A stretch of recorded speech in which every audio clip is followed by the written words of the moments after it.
ẹ̀yin tèmi ẹ ní láti wo fídíò yìí kẹ́dẹ̀ make sure pé ẹ wò dé parí kẹ́gbọ́n nǹkan tí Madam Bukky Jesse sọ níbẹ̀ nípa Fathia Balogun, Ìyábọ̀ Òjó, VDM àti Bímbọ́ Afọláyan. Eléyìí lágbára, àwọn onítìátà ti rógo lọ́wọ́ Madam Bukky Jesse. Mi fẹ́ bẹ́ẹ̀ speaker yẹn tán fún yín kí náà sọ nípa ẹnìkankan àwọn tó wà ní fídíò ẹ kúkú mọ̀ pé Madam Bukky Jesse ó máa fọ́gbà yànga, ó máa tú gbogbo ẹ̀ lójú pẹ̀rẹ̀pẹ̀rẹ̀ ni. Ó yẹ bá mi wo fídíò yìí kẹ́ máa bá mi like, kẹ́ máa bá mi share, kẹ́dẹ̀ jẹ́ ká pàdé ní comment section. Ẹ jọ yín tí ẹ báyìí tí subscribe kò ná yín lówó, kò ná yín lẹ́nu jẹ́ bá mi subscribe. Thank you. Ẹ ti rí ìdí yẹn ṣá, ìdí yẹn wà proportion, kò wà proportion mọ́ra ẹ̀. Ẹ jọ ṣé sìmẹ́ǹtì Dangote lọ gbé sínú di mo ti máa ń wò di yẹn, mo ṣàní jẹ́ look away, ṣùgbọ́n mo lè look away. Ó wá lọ sí party Fathia, ẹ bá wò mí pọ́n gbé àpò sìmẹ́ǹtì sí di yẹn ni. Ọlọ́run, mo ti sọ pọ́dún yà fẹ́ búyàn. Ìdí yẹn ò dá o, ẹ bá mi kọ́ ti bíbà kẹ́ bá mi send ẹ̀ sí. Ẹni kó lọ gba refund, sìmẹ́ǹtì lọ gbé sínú di yẹn kò ṣe flesh kọ́. Flesh to flesh kọ́, sìmẹ́ǹtì bá kò ní, sìmẹ́ǹtì Dangote lọ gbé síbẹ̀. Ó wá lé kókókó, mi rí bí tí ìdí tó ṣe tó ti lè rí. Ó lé bí ojú ẹja, ó lé bí okó wèrè. Ó wá rí gàgàgà, ìdí ẹja bí ìdí ẹwọ́ lẹ̀ fàdúrà.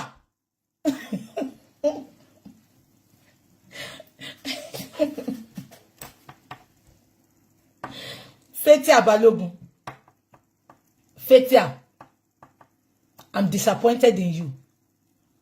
O lè call èmi náà out o. Mo rí pé call blogger kan out, Fathia. Kí ni blogger yẹn ṣe tó call ẹ out? Tó bá fẹ́ ta fíìmù jẹ́jẹ́. Mo dẹ̀ like ẹ, mo yìí máa bá promote fíìmù ẹ fún Róyè Tinubu. Ẹ lọ bá mi bá wò. Torí mo like Fathia naturally. Ṣùgbọ́n ó hùwà ọmọdé lánàá yẹn. Fathia hùwà ọmọdé. Blogger yẹn kò ẹ jẹ́ ká lọ wo nǹkan tí Fathia ṣe tabari. Ó ti rẹ̀ mí. Mo rò bí máa rí ná, pé jẹ́ kí n sọ nǹkan tó ṣe. Ó dàbí lady kan gbé kinní sí. Ó ní Fathia ti Fúnkẹ́ pé ó kí Fúnkẹ́. Ṣé mo bloggers they look for anything to blog. Some don't even do it because of the money sometimes.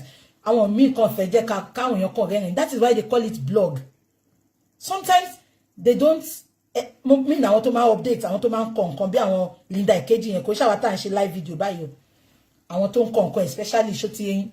Ṣé bloggers sometimes they just want traffic on their platform. That is why they are called bloggers. Sometimes they update some things that is not true. Kò ṣe bí tèmi o. Tẹ́ bá rí mi tí mo gbé nǹkan sórí page mi mo ti verify ẹ. Èmi ò ń gbé fake news. Now that is not the bone of contention. Blogger yẹn wá gbé pé Fúnkẹ́ kí Fathia bó ṣe dá lóhùn. Fathia dẹ̀ bọ́ta ó ń ṣe fídíò. Ẹ fi wá sílẹ̀ o. Ẹ yé máa ṣọ́ wa o. Àti Fathia, mi fẹ́ sọ pé orí yín burú o. Ká fi yín sílẹ̀ káyé máa ṣọ́ yín. Kí lẹ mọ̀ tán pè ní yẹ̀yẹ́ Brity. Tó gẹ́yìn Yorùbá film ẹ̀ kì í ṣe celebrity. Àti Fathia, kí lẹ bọ́ pè, go and Google what is meant by yẹ̀yẹ́ Brity. Ẹ má sọ̀rọ̀ wa o. Ẹ má máa ṣọ́ wa o. Àṣẹ̀yìn o. Àti Fathia, mi fẹ́ sọ pé orí yín burú. Kí lẹ bọ́ pè ní celebrity. Wọ́n ní life, people bóyá gbé wọ́n sọ, mọ́tò wọ́n sọ. Do you have to respond? 2026 àwọn kọ́kọ́ wà, just look away. Just look away. You don't have to respond to people. Ó wá bọ́ta òun wọ́n wa. Fathia, stop it. Stop it. We will talk. We will talk. I won't try to talk. No, kí la fẹ́ fi keep ara wa. Èèyàn kan ti sọ fún mi rí náà. Mọ́mí mi kan tó wà ní America, wọ́n ní cancer àwọn ọmọ pẹ̀lú àwọn tó jẹ́ kí cancer àwọn lọ. Wọ́n náà wọ́n wá búyàn lórí platform mi, àwọn kan máa ń wá rẹ́rìn tí bá ti ń sọ̀rọ̀. Fathia, pack well, kó wá polówó fíìmù máa bẹ́ẹ̀ gbé. Don't do that again. Wọ́n tó call èèyàn out rí. Gbogbo ẹni tí ń bá ṣẹ̀pẹ̀tẹ́rì ṣe ẹ̀yìn náà tí ń fi pẹ́ fẹ́ máa sọ̀rọ̀. Wọ́n á drag yín ẹ̀ ní mú ṣe ń dìdélé. Yeah, kí n tó máa lọ. Gbogbo yín tẹ̀ ń wò mí. Tó bá nífẹ̀ẹ́ mi tó nífẹ̀ẹ́ VDM àti Ntamoto, please patronize VDM. He's now a car dealer. Anything you want from China, any brand new car, anything, patronize VDM. He's now a car dealer. Any price you see that car in anywhere, send it to VDM. He will crash the price and get it for you at a reasonable price. VDM is #1 in Nigeria now when it comes to dealing with cars from China. Any car, either new or used, please, if you love VDM and you want to support what he's doing, patronize him. He sells phones, he sells gadgets. Patronize VDM, please. He's the best when it comes to selling China cars. He will crash any price you see that is cheaper than VDM. We will give you the refund. So please, kindly patronize VDM. Shadow Wepe, Mama Sokini Kofuyin. Team Bati try it. I don't talk about it. More update fún Auntie Debo Eating Clean. Mo ti gbé ọbẹ̀ ẹ̀gúsí kan sí láàárọ̀ yìí. Now let me give you a short story about this lady. She's a very good supporter. She watch me. Gbogbo yín tẹ́ ń wò mí. Ẹ máa rò bí pé bí ẹ ṣe ń wò mí. Mo lè máa stream lórí 4 phones. But mo dá gbogbo yín mọ̀. Mo lè má dá yín mọ̀ tán. Ṣé ń gbọ́ mi? Ṣé ń gbọ́ mi? Mo lè má dá gbogbo yín mọ̀ tán. But màá rí pé mo ti rí orúkọ yẹn rí. If you are constant on my page, kò sí bẹ́ẹ̀ ṣe lè pọ̀ tó. And I can assure you that. Òun lẹ ṣe máa rí pé tí mi inú yín bá tẹ́ bá send message sí mi, mo máa reply yín because mo ti mọ̀ yín ni mo ṣe reply yín. Kò ṣe pé ológun fún mi. Mo ti ń rí ẹ lórí platform mo ṣe reply. So that is that. Sherry lady, mo máa sọ kíní kan pa consistent. They call this lady Debo Eating Clean. Debo_Eating Clean. Sherry lady, èmi ti máa rí pé ó máa ń wò mí lórí Instagram. But nǹkan kò pa wá pọ̀ rí. Mo tún máa rí pé ó máa ń send message sí mi pé aunty ẹjọ́ ẹ bá mi polówó. Mo dẹ̀ ti reply ẹ rí, ṣé ń gbọ́ mi. Mo ní mo kì í polówó fẹ́yàn. Mo lẹ́ni tó bá súnmọ́ mi ni máa ń polówó fún. Or tí n bá lo nǹkan tó bá dá máa polówó fẹ́ nìyẹn. You don't have to pay. Tẹ́lá gbogbo ẹni tí mò ń polówó fún kò sẹ́ni tó ń sanwó fún mi o. Èmi ò kí ń gatekeep. Tí n bá rí nǹkan tó dá tí mo lò tó dá màá ní kẹ́ lọ lò. So mo sọ fún nígbà yẹn tó ní kí n polówó fún. Not this year, about 2-3 years ago lẹ́ni tí inbox mi o. But bí ṣe sọ fún pé mo kí n polówó fún yẹn ó yìí máa inbox mi ó yìí máa sọ. Ìjọ́ kan tí mo sọ̀rọ̀ African oúnjẹ ó send message mi pé aunty mo lè get ẹ̀ fún yín. Ṣé rántí tí mo ní mo fẹ́ ògúnfe tí mo ní àwọn ògúnfe tó máa ń grill ní Nàìjíríà yẹn ó máa ti ń lose taste ipe mo fẹ́ díndín àbí tí bá rí fresh one bí ṣe rántí pé mo máa ń sọ. Ó wá inbox mi jọ yẹn ṣẹ́rí tọ́lọ́ bá sọ pásìkò èèyàn ti tó òun ni mo ṣe ń sọ fún ẹ̀yin tẹ́ ń wò mí pé anybody tó bá wá bá ẹ kó máa búyàn ro dáadáa because you might end up kó fẹ́ wá máa tajà lórí social media yìí. Ṣé wọ́n tó ti búyàn people will not patronize you. Àwọn èèyàn máa sá fún yàn ni wọ́n nílé ìyẹlẹ́kẹ̀ èbú yìí. Tí bá sẹ́ǹdì owó gan tó wò tètè wọnú àkáǹtì ẹ̀ ó máa drag mi. Ṣé mo báwọn èèyàn ṣe máa ń wá tó máa ń sá fáwọn bloggers ṣá. Àwọn tó believe nínú wa àwọn tó ti súnmọ́ mi one-on-one behind the scene àwọn ló máa sọ fún mi pé BJ another person ní lórí social media èmi àti ẹnìkan àwọn colleague mi kan tí mo bá ṣiṣẹ́ tó bá rí mi bí iṣẹ́ báyìí wọ́n á ní ṣẹ́yìn là ń wo ìṣá Sister Bukky báwo lẹ ṣe máa ń switch anybody tó bá ń wò yín báyìí one-on-one kò ní mọ̀ pé you are a wonderful soul àwọn èèyàn máa ń sọ gan but ẹ bá rí mi lórí screen má sì mọ́ ọmọ yẹn o mo lè sọ fún pé àwọn tí mo bá ṣọ̀rẹ́ dè ní you can talk to them ṣé nǹkan tí mo sọ yẹ yín and that is not the bone of contention. Lady yìí ti máa ṣe mọ̀ pé lady yìí ti máa ń bú mi tí mo ti ń rọ́wọ́ ẹ̀ tó fi pé mo ò dáhùn mọ̀ ṣe pé bó ṣe máa bá mi náà ni ẹ̀ ti máa block ẹ̀. Now ó wá inbox mi níjọ́ tí mo sọ̀rọ̀ ògúnfe yẹn pé àǹtí à ń tó ògúnfe o à ń ṣe o pé òun ní abọ́dì gbogbo ẹ̀. Mo wá reply ẹ̀ mo ní ṣoṣo ẹ̀ pé ti Èkó ni mo ní tí ò bá ṣe tèkó máa drag ẹ o máa kọ́lẹ̀ out o mo nítorí mo ti ra ògúnfe oríṣiríṣi ní ìlú yìí tí ó dùn wípé ògúnfe Spain ló ń send sí mi lọ́ńtà ó wá lóògúnfe Èkó ni ó ní mo wá ní òkè báwo ló ṣe ń tà ó sọ bó ṣe ń tà mo wá place order ẹsẹ̀kẹsẹ̀ má gbọ́ o ó ní ẹ má wọrí ẹ má sanwó màá send ògúnfe sí yín ṣé ń gbọ́ mi màá send ògúnfe sí yín mo ń sọ̀rọ̀ ẹ kẹ́ lè kọ́ ẹ̀kọ́ níbẹ̀ ni o ó ní màá send ògúnfe sí yín ó dẹ̀ gba address mi mo ní kó fún mi l'account ó lóhun ti gbọ́ ṣé ń gbọ́ mi ó wá ní máa gbà before the end of the week kana sọ̀rọ̀ ọjọ́ Monday mo ń ṣe example ni o ó kàn pè mí níjọ́ Thursday ó ní àǹtí ẹrù ti dé o ṣé ti gbẹrù yín mo ní mo ti gbà ó ní DHL ti gbé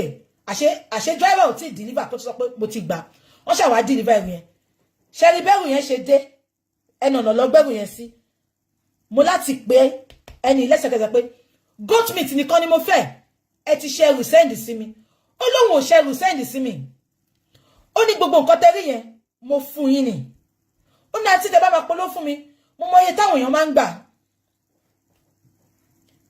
mọ iye táwọn èèyàn máa ń gbà fún polówó ṣá tí n bá ní kí n kàn máa ṣe polówó máa rí customer gan because máa sọ kíní kan fáwọn èèyàn ṣe rí ẹnu mi yàtọ̀ sí pé kí n fi polówó fún ẹ spiritually tí n bá support business ẹ ò ní regret you will not regret it ẹ lọ bèrè lọ́wọ́ gbogbo àwọn tí mo ti support ní business tí mo ti polówó ọjà fún rí ipe mo kàn lanu mo sọ pé ẹ patronize ẹni because do you know why people know that I don't lie mi ní wá polówó nǹkan tí ò dá àbí nǹkan tí ò ṣiṣẹ́ mi ní polówó ẹ̀ fún wọn ṣó ti ẹ̀yin comfort ẹ̀yin followers mi ẹ̀yin tẹ́ ń wò mí comfort yín ló paramount sí mi òun lè ṣe máa rí pé tí n bá introduce yín sáwọn àwọn vendors mo tún máa ń bá yín follow up tẹ́ bá ní àpè Yatega wọn gbé màá sáré pè Yatega má ní Yatega wọn ń pè yín má ní ẹ tún pe nọ́mbà yìí kò ń ṣe pé wọ́n ń fún mi lówó tí n bá ní kẹlọ báǹtì táwà èmi gan ló jẹ́ kí n máa fáǹtì táwà ẹni ẹlẹ́ni but èmi máa ń support craft àwọn èèyàn ẹwà àti Kẹ́mi tó ń taṣọ mo tẹ̀ ń bọ̀ wà pẹ̀lú àwọn náà torí mo fẹ́ raṣọ lọ́wọ́ wọn last week báyìí iṣẹ́ lọ́tún ní kí n máa máṣọ lọ Kẹ́mi Gbangba Lásà she has the best fabric ẹ má yẹ káwọn ará Instagram kan lù yín jìbìtì tí bá ti wọṣọ wọn máa polówó àwọn náà àbí kan tí mo sọ yẹ yín lady bẹ́ẹ̀rù yẹn ṣe dé nìyẹn o mo ní ẹ ti ṣe send sí mi o goat meat nìkan mo fẹ́ èmi náà ló ń jẹ́ nulẹ̀ freezer mi kún mi ìdẹ̀ kí ń jẹun mọ́ lónìí ẹ̀yin lẹ́ni ẹ bá wọrí mà ẹ mọ̀ pé tẹ bá máa gbowó òpó lọ́wọ́ mi mo ò lè sanwó yín mà mi lè sanwó yín mà mo ní ẹ bá má ṣe nǹkan báyìí ẹ mọ̀ nǹkan tó tún sọ lónìí tẹ bá ti jẹ yẹn tán màá tún send mi ẹsẹ̀kẹsẹ̀ ẹ lè pé kẹbèrè lọ́wọ́ ẹ̀ mo ní láyé ẹ má send sí mi mọ́ mo fẹ́ mọ́ ìyẹn sọ pé kí n má polówó yín mi ìfẹ́ mọ́ ṣe pé ká ló lè mí bó ṣe gbowó iṣẹ́ á tún máa gbọjà yẹn lọ́wọ́ ẹ̀ àbẹ́mọ̀ Liverpool àǹtí ń gbé DHL ló gbẹ́rù wa o now nǹkan tí wọ́n fẹ́ sọ kọ́ nìyẹn bá ṣe gbẹ́rù yẹn dé mo bá tú ẹrù abọ́dì ṣàkí onígbàwẹ́ goat meat ṣẹ́ni bí ṣe gbé goat meat yẹn síta báyìí ó bẹ̀rẹ̀ sí ní rùn ni ìyàtọ̀ wà sí àwọn tí mo ti ń rà látijọ́ yìí ìyàtọ̀ wà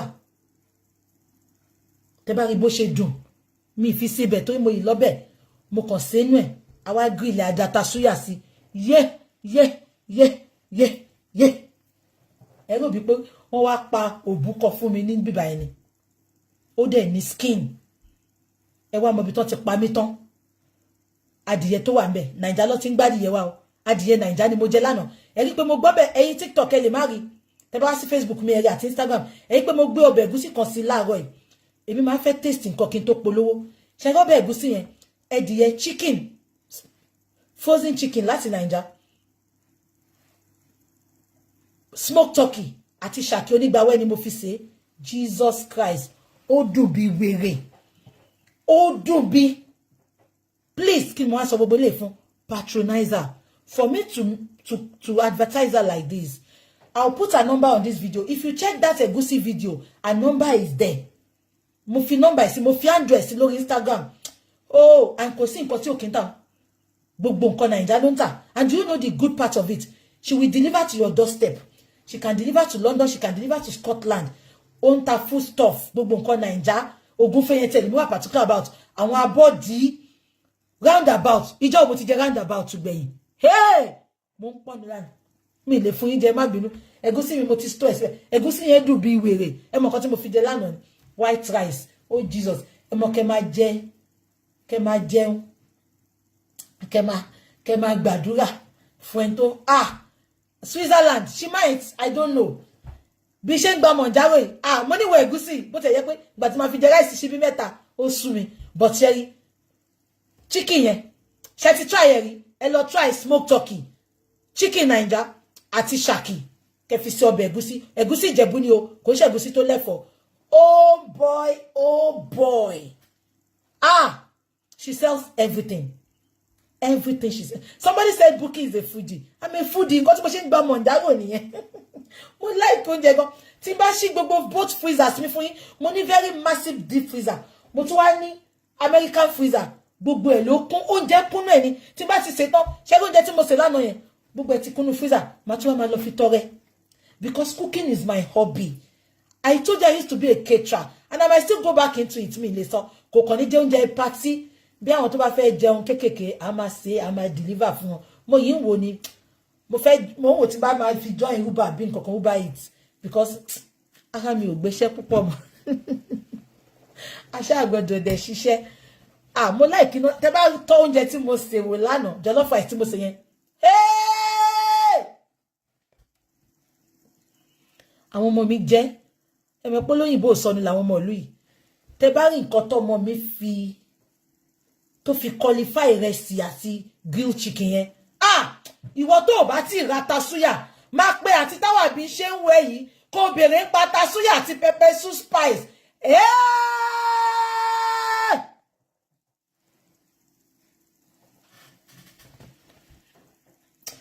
Mi kì í gbàlejò ni. Wọ́n ti dájú mi ni mo ṣe ń gbàlejò.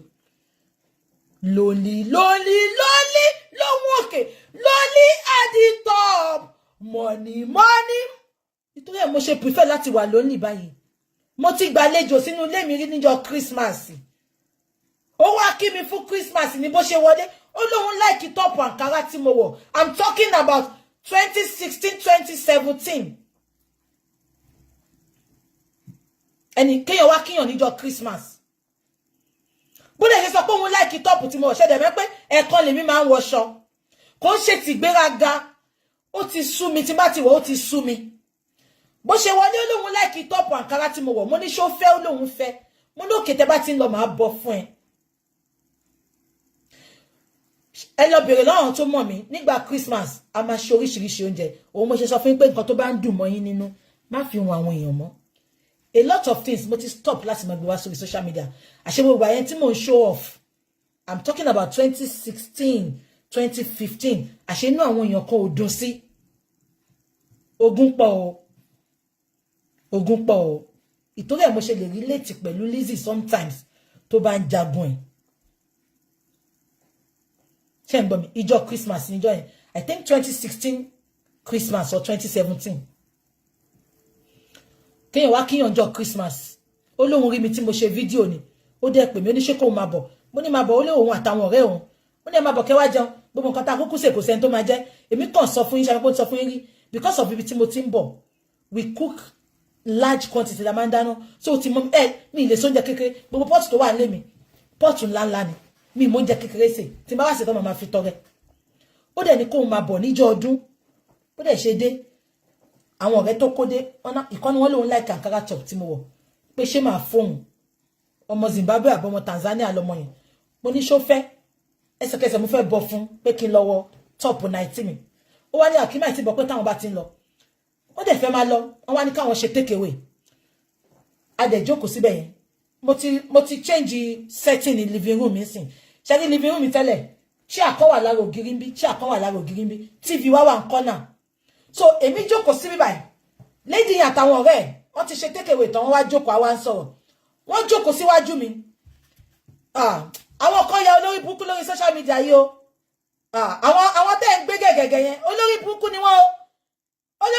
Wọ́n ti ṣe kà sẹ́yìn. Ṣé ibi tí mo kàn fẹnu búyàn lẹ́ ń pè ní kà? Àwọn eléyìí. Mi ìbá ẹni yìí já o. Ó dẹ̀ wọnú lé mi. Àṣé bí mi ṣe bọ́ṣọ.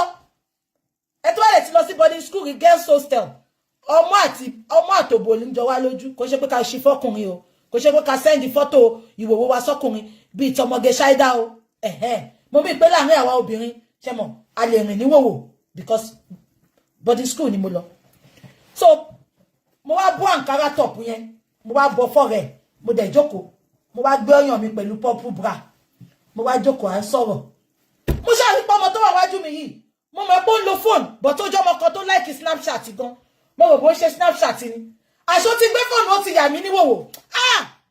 Ìwọ tó bá ń gbàlejò sílé, ẹ rí pé mo ń gbàlejò mọ́ mo máa ń gbàlejò tẹ́lẹ̀ tí bá ti ń dáná báyìí má pè wọ́n ní ẹ má bọ̀ ẹ má mú kébọ̀ ẹ wá jẹun àwọn èèyàn ló ẹ̀gbọ́n kan tí Báyọ̀ wá sọ ni ó ní ènìyàn ló kẹ́ṣin lówó ẹṣin ò ní kà èèyàn ló kó ẹṣin lówó ẹṣin ò ní kà àwọn èèyàn ló sọ méjì báyìí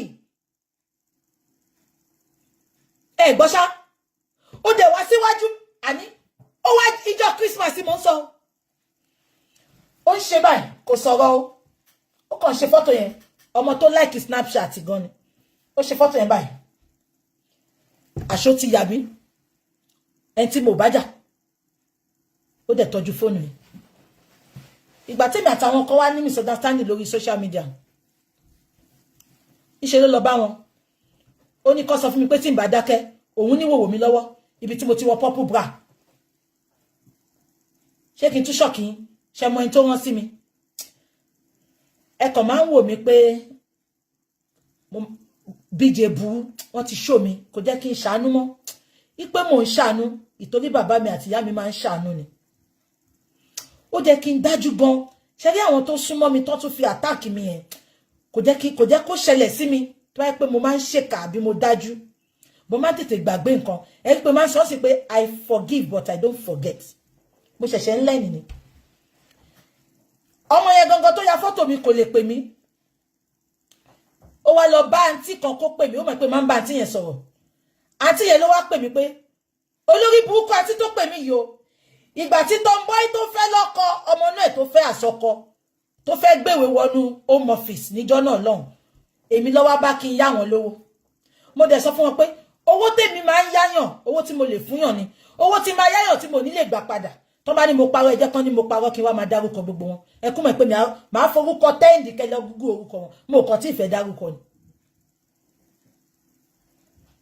ṣé ń gbọ́ mi àǹtí tí lady lọ bá ipe kó wá sọ fún mi pé tí n bá dákẹ́ ipe ẹ bá gbọ́ o now lady yìí tó wá ya fọ́tò nínú ilé mi yẹn oúnjẹ ló wá jẹ o Christmas ló wá fún o dẹ̀ ya fọ́tò ọ̀yàn mi lórí pé mo fọ́rẹ̀ láṣọ ìgbà tó wáyé pé mò ń jàǹgbà yẹn mò ń respond sáwọn tó ń bú mi lórí social media ó wá lọ bá àǹtí yẹn ṣe wá àǹtí tó lọ báyìí ó mọ̀ pé àǹtí yẹn máa ń bá mi sọ olórí burúkú àǹtí náà ìgbà tó fẹ́ gbéwèé boyfriend ẹ̀ wọlé home office tó òun ló fún boyfriend ẹ̀ ń wè ṣe ń gbọ́ mi èmi ló wá bá ó láwọn nídìí owó mo dẹ̀ ní owó tèmi ò bá lè fún yan mi yáyàn lówó á da fún mọ́mì mi kan báyìí mo dẹ̀ mọ́ mọ́mì mi yẹn wọ́n máa ń yáwọn èèyàn lówó àwọn tí ò bá lè yáwó ní bank ṣóye yín torúkọ wọn ò da mọ́mì yẹn máa ń yá wọn lówó wọn á gba 10% nínú owó tó ń bá yá ẹ until tó máa fi dáwó yẹn padà mo ní mo mọ́ mọ́mì yẹn o mo dẹ̀ ti bá àwọn èèyàn dúró láti yáwó because mọ́mì yẹn ò kàn ní déédéé yáwọn èèyàn lówó ṣe ń gbọ́ mi wọ́n gbọ́dọ̀ mọ̀yàn tó máa dúró fún yàn ṣe pé lórí burúkú ẹni tí girl tó ya picture mi lọ bá àǹtí yẹn ló lọ bá kó wá àǹtí tèmi bá dúró tí mo bá yáwó tó fi gbéwèé boyfriend ẹ̀ wọlé ká ní mo yá lówó yẹn ó ṣeé ṣe kí boyfriend ẹ̀ má níwèé kán ti deport ẹ̀ sí Nàìjíríà lẹ́yìn àbí kò yẹn ok ọmọ yẹn wá lọ bá àǹtí yẹn pé kán sọ fún mi pé tèmi ò bá dákẹ́ èmi ibi tí mo ti lọ tí mo ṣẹ́rẹ́ ọmọ yẹn mo yìí máa dárúkọ ẹ̀ fún yín ó yìí rìn mí ni kí gbogbo yín sá fún blackmailer ni ó ti ń blackmail ti pẹ́ ó ní ọ̀nkú mi kan báyìí náà tó wà ní London àwọn yẹn wọ́n máa wọnú inbox yín ni wọ́n máa wọ ọkùnrin tó look well kiri wọ́n máa wọ ọkùnrin tó look well kiri tó máa lọ inbox ọkùnrin bọ̀bọ́ yẹn dẹ̀ ẹ̀dẹ̀jọ́ ní nice time wọ́n ló lọ bá tó ní òfẹ́fẹ́ ó dẹ̀ du ẹ ó wá fẹ́ gbowó lọ́wọ́ olóyún ìyẹn dẹ̀ lóhun olóyún wọn ń gbowó ṣẹ́yún nílùú òyìnbó ọ̀fẹ́ ló máa ń ṣẹ́yún ó ní kó lọ ṣẹ́yún lọ́fẹ̀ẹ́ bó máa ṣe blackmail yẹn nìyẹn ó lọ wá ẹni tó mọ ìyàwó máa yẹn rí tó fẹ́ dalé máa yẹn rú tẹ bá rí mi tí mo sáfáyé èṣù ló pọ̀ gbogbo àwọn tẹ́ ń celebrate tẹ́ ń pè ní èèyàn tí ní èṣù ni wọ́n ẹ̀rí pé àwọn kan wà mo mọ nǹkan tó lè fẹ́ ṣe lórí social media mi lè súnmọ́ wọn because èṣù ló ń gbé nínú wọn mo dẹ̀ máa ń sọ kinní kan gbogbo wọn pátá ló máa jèrè iṣẹ́ ọwọ́ wọn.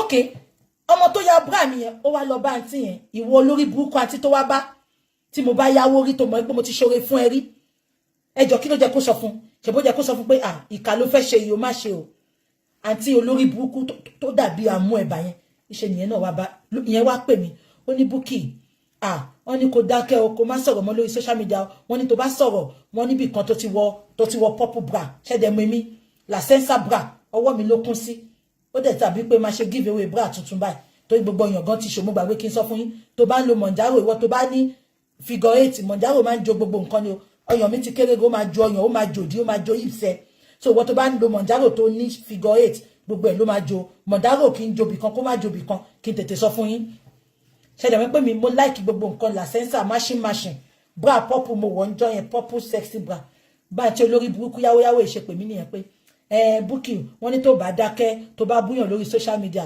ibi tó ti wọ purple bra wọ́n máa gbé jáde mo níbi tí mo ti wọ purple bra ìṣe sọ fáǹtì ẹ̀ ni pé ikú ló máa pa lágbájá tí ò bá gbé jáde ẹ mọ̀ nǹkan tí mo ṣe lẹ́sẹ̀kẹsẹ̀ mo bọ́ta ni mo ṣe show mo ní ẹ gbà mí o ẹ̀yin èèyàn mo bá na àwọn tó ti ń follow mi láti 2016 2015 wọ́n mọ̀ story tí mo sọ yìí mo bá bọ́ta mo ṣe show mo ní ẹ gbà mí o mo wá ṣàlàyé gbogbo nǹkan tó ṣẹlẹ̀ fáwọn èèyàn ọmọ yẹn ọmọ tó ń sòkò pa ni I don't want to talk too much because tí ẹ̀kọ́ mo bá wá ṣe wá rí the same girl yẹn ibẹ̀lẹ̀ tí wọ́n mọ̀ pé mò ń ṣèkà ìtòrí ẹ̀ mo ṣe ń advice Ìyábọ̀ kó yẹ máa gang fight ṣe rọ́ ọmọ yẹn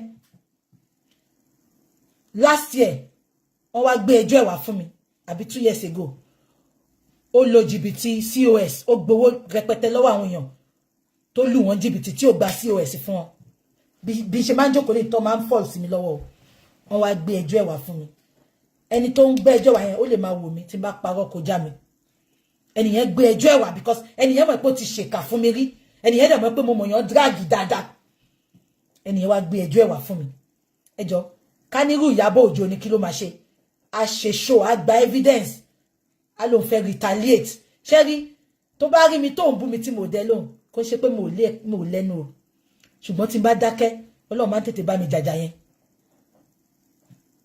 Ọlọ́run máa ń tètè bá mi jàjà yẹn wàá ṣẹ̀sìn ṣá ni ànẹ́jọ́ ọmọ yẹn ọmọ tó ya fọ́tò mi tó fẹ́ blackmail mi yẹn wọ́n wá gbé ẹjọ́ ẹ̀ wá fún mi last year ó ti lo yan a lot of people jìbìtì COS with evidence ẹ mọ̀ nǹkan tí mo sọ fẹ́ nìyẹn Ìyábọ̀ lè ṣerú ẹ̀ láíláí many of ẹ̀yin tẹ́ ń wò mí gan ẹ̀ lè ṣerú ẹ̀ mo ní kẹ́ni yẹn fuck off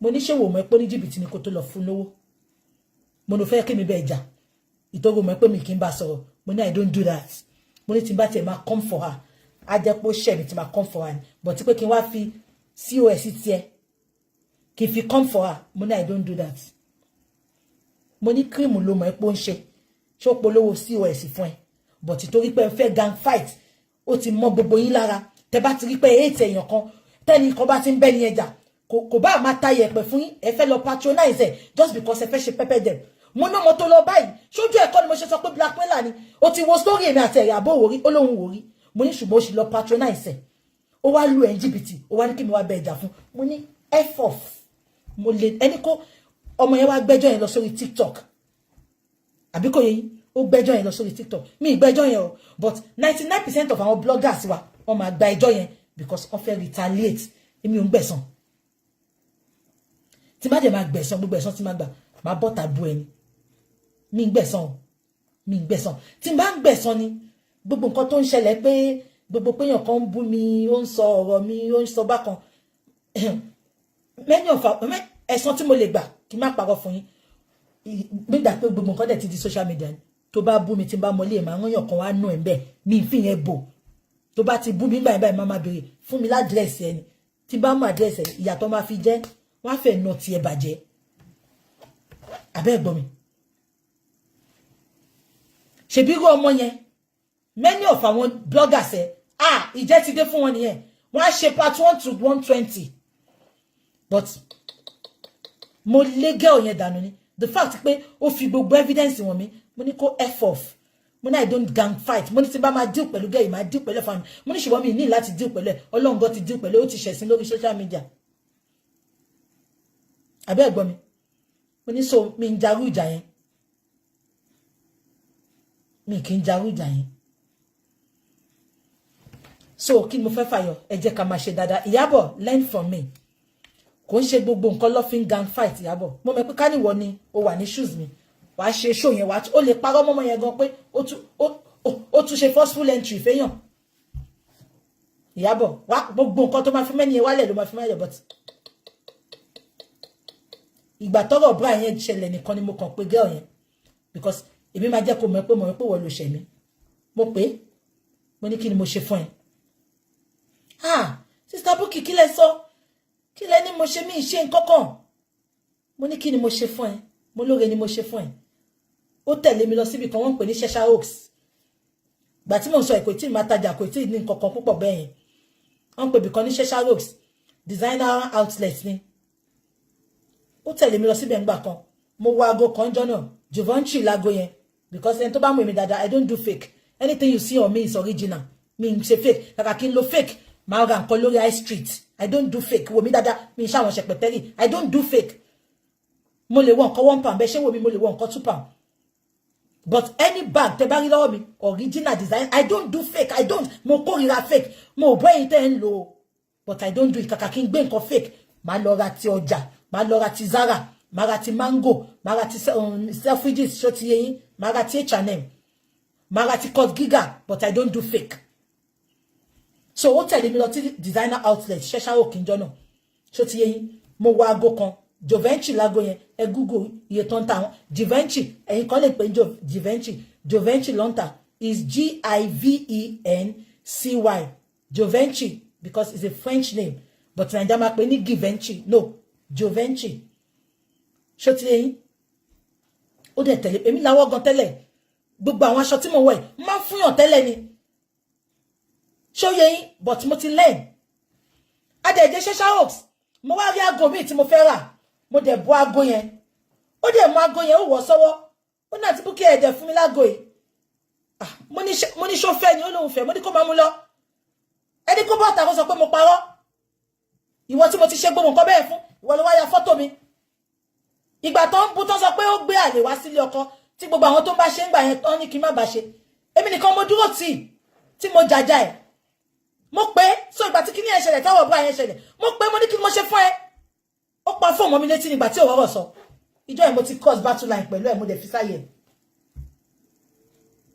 ẹ má ṣèkà o ẹ má ṣèkà ẹ má ṣèkà and be contented whatever you have be contented má wà ga lọ́gùn ṣiṣẹ́ má jẹ́ kó pressure lórí social media ẹ lọ wo nǹkan fídíò tí VDM ṣe lánàá VDM ra mọ́tò náà ẹ dẹ̀ wo bó ṣe gbé gbogbo wọn lẹ́mìí sókè and ẹ jẹ́ kí n sọ ọ̀kan tí VDM ṣe lánàá VDM tí ò ṣèdí ni o ó ń tí ò ṣèdí ni o nǹkan tí 99% of àwọn olórí burúkú celebrity ẹ̀ máa ń ṣe nìyẹn they will do everything ẹ wo náà tí VDM ò bá wá sọ àti wò pé ra mọ́tò lóòótọ́ tí ò bá wá tú gbogbo àṣírí bọ́ ṣe máa ń ṣe gangan nìyẹn ẹ wo ọjọ́ tí Ìyábọ̀ sọ pé òun pín ráìsì àpò méjì ní pati Mercy Aigbe kí ni mo béèrè lọ́wọ́ ẹ̀ mo ní kó fi ibi tó lóòdù ráìsì tó pín yẹn sí wọn wà Sister Jọkẹ́ ẹ lọ jàre wàhálà yín pọ̀ wọ́n ní ẹ má lọ jàre wàhálà yín pọ̀ àwọn àǹtí mi nìyẹn tán ti pẹ́ pẹ̀lú mi lórí social media abẹ́ ẹ̀gbọ́n mi kí ni mo sọ mo ní Ìyábọ̀ fi wọ́n wá ibi tó kó àpò ráìsì tó pín yẹn sí àpò ráìsì méjì péré ló pín wọ́n wá ṣe film and well just because wọ́n fẹ́ gbé yín sáré just because wọ́n fẹ́ ṣe pẹ́pẹ́ dẹ̀ àṣírí wọn ní VDM tún lánàá yẹn nǹkan tó wá láwọn tó ẹjọ́ mo bẹ̀yìn ni ẹjọ́ ó máa débẹ̀ gbogbo ala máa jẹ breakfast àsìkò ló máa yàtọ̀ please má wà gbalago ṣiṣẹ́